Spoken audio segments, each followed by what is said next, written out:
เรียงเป็นเลข1 2 3 4จะเลขโรมันนะครับคนหนึ่งครับนี่คือไมคอนเป็นแบบล็อกนี่คือล็อกแบบมีเสียงครับในกรณีนี้พอคนโดนรถปุ๊บมันจะแจ้งเตือน5 วิที่รถแล้วก็แจ้งเตือนที่รีโมทด้วยเสียง1,500 วินะครับผมแต่ถ้าในกรณีคนโดนต่อเนื่องจะแจ้งเตือนที่รถ15 วิแล้วก็แจ้งเตือนที่นี่เกิน1 ครั้งก็คือ5 วินะครับผมถ้ามีแจ้งเตือนเสียงเกิน1 ครั้งที่ถูกมาทำอะไรกับรถเรานะครับผมในกรณีนี้เสียงมันเนี่ยจะแจ้งเกิน1 ครั้งถ้าเกิน1 ครั้งที่อยู่ในระยะการแจ้งเตือนของตัวรถเนี่ยมันจะอยู่ประมาณ400 เมตร100 ถึง 400 เมตร500 เมตรคือ1 กิโลนะครับผมคือที่หยุดแต่ต่อไปบางท่านในกรณีที่หยุดเกิดจะไปทำที่ราชการโรงเรียนลูกหรืออะไรแล้วแต่ที่เขาไม่ต้องการสูงกว่านะครับผมที่รถเพราะความดังมัน125 เดซิเบลมันลดไม่ได้นะครับแล้วก็กด1 ทีนึงครับแต่เป็นรูปแม่กุญแจล็อกนะครับกด1 ทีครับ1 คือการปิดเสียงมาเปิดเสียงนะมันจะกลายเป็นรูปลำโพงนี่ล็อกเหมือนกันครับไปอยู่ในโหมดปิดเสียงพอคนโดนรถปุ๊บที่รถจะไม่มีเสียงแต่จะมีเสียงที่รีโมทแทนนะครับผมเหมือนกันครับแรกๆโดนครั้งแรก5 วิเหมือนกันโดนต่อเนื่องเหมือนกันครับเห็นไหมฮะก็คือ15 วิเหมือนกันตัวนี้จะเสียงเกิน1 ครั้งถ้าเกิน1 ครั้งปุ๊บที่ดูรถคนมาดูที่รถเราก็ต้องดูรถต่อไปมันจะมีทั้งสีทั้งสัตว์นะครับผมนะครับฟังกันที่ผ่านไปนะครับต่อไปในกรณีที่ดูเกิดไปห้างหรือไปที่ไหนแล้วแต่ออกมาหาของถ้าเราไม่เจอนะครับผมการค้นหารถกดล็อกถูกไหมฮะแล้วที่ดูไปเดินห้างกลับมาหารถเราไม่เจอปุ๊บกด4 ครั้งครับกด4 ครั้งเพื่อหารถแต่พอเราเห็นรถนะปุ๊บเรากด4ให้เงียบครับกด1เงียบแต่มันยังไม่ปลดล็อกเพราะว่าที่ดูเดินไม่ถึงรถถูกไหมครับเหลือประมาณ10 เมตรไม่ถึงรถปุ๊บพอถึงรถปุ๊บเรากด2ครับ2คือการปลดล็อกทุกอย่าง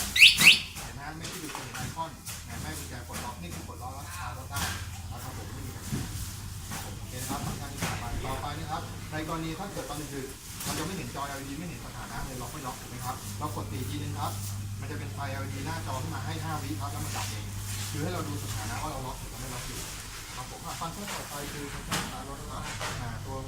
เป็นจิตไฟยังไม่ทำเลยนะครับตัวสตาร์ทรถเพราะมันมีเยอะบางทีถ้าเกิดมีกุญแจอะไรกุญแจเขาเจอรีโมทเราปุ๊บรถเขาแล้วมาเดาสตาร์ทรถของที่เลยมันเลยเป็นอะไรที่อันตรายลูกค้าก็เลยยกเลิกไปแล้วระบบหัวฉีดนี่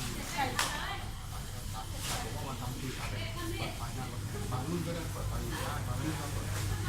รุ่นนี้ก็เปิดไฟได้รถตัวที่อยู่ด้านหน้าครับนะครับคุณที่นี่ผมครับคุณแกงไม่ต้องนะครับกด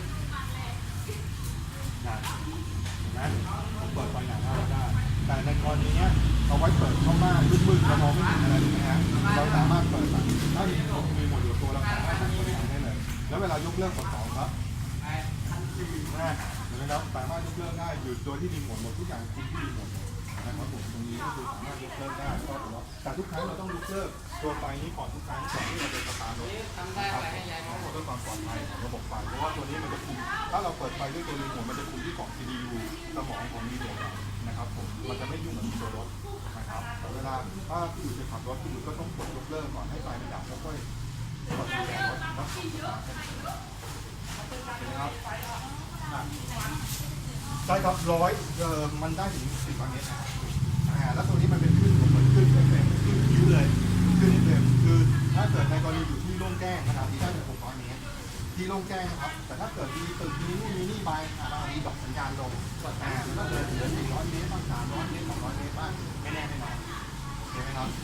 โอเคครับต่อไปนะครับหมดแล้วครับเดี๋ยวจะไปฟังก์ชันพิเศษนะครับ